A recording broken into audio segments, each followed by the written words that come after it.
Uma equipe que soube, como ninguém, dialogar com a comunidade interna e externa, tendo como essência o respeito aos posicionamentos divergentes.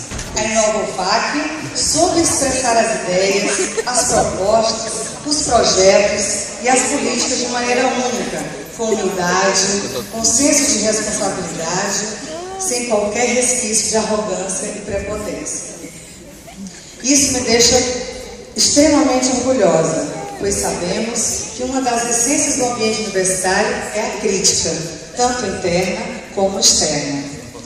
Dessa forma, todos nós da equipe Inovofac exercitamos ao extremo a condição de vítimas e a condição de criticados, sem jamais renunciarmos ao princípio da civilidade, do respeito, da transparência, da pluralidade e da responsabilidade. Orgulho-me da equipe Inovofac, não apenas por seu comportamento, mas também por ter me possibilitado conhecer colegas de área do conhecimento que até então não faziam parte do meu convívio profissional. Digo a todos que o diálogo com professores e estudantes